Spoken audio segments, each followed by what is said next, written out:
Hello, my name's John Haidar and I'm directing Hamlet. I'm Edwina and I'm the designer for Belle and Sebastien. I'm Heidi. I'm the director of the show and artistic director of Travelling Light. I am Malaika Kegode and I am the writer and performer of Outlier. I'm Gwyneth Herbert and I am the composer and lyricist for the Nutcracker. And I'm Lee Lyford, I'm the director of the show.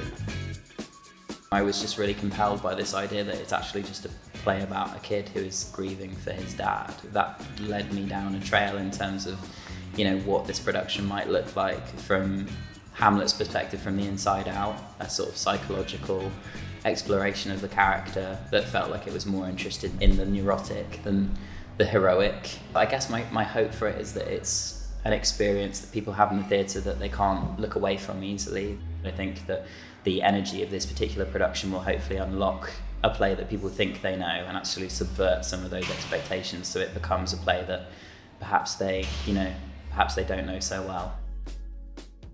So Outlier is about growing up in a rural place, specifically in South Devon. It's about a group of 5 friends who are kind of at the cusp of adulthood. They're in that weird sort of hinterland between being teenagers and being adults. It's an autobiographical story and it's mostly about the power of friendship in places of isolation and the power of creativity when faced with hardships. It was such a step up for all of us in the team. Every creative involved is kind of just loves this project so much. It's a real labour of love for everybody.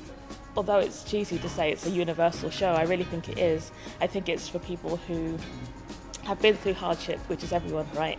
And people who've come out the other side, and people who have lost people, and people who cling on to hope. I think if you've lived through that feeling of feeling like an outsider, a complete outlier to your life, then hopefully this show will speak to those people. Well, Belle and Sebastian, it's about these 2 characters finding each other. It's a really affirming piece, actually. So it's set against the backdrop of some very snowy mountains in the Alps with a gorgeous music soundtrack as well. And it's a really playful piece, isn't it? It's kind of not worthy in any way. There's a lot of space for mischief. It is a show about friendship above and beyond everything else and how different friendships can look. We're making a piece that really needs to talk to children as well as adults, so it will work on lots of different levels really for our audiences. So be prepared to expect the unexpected.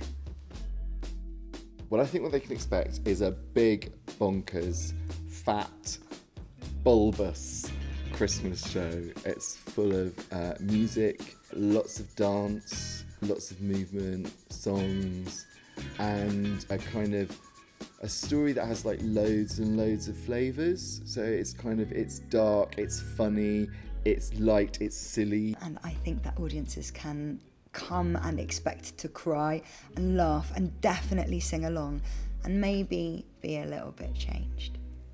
If you like a story, if you like a song, if you like dancing or you've always wished that you could somehow, if you like Christmas or even if you hate Christmas, in fact, possibly particularly if you hate Christmas, come, this show is for you.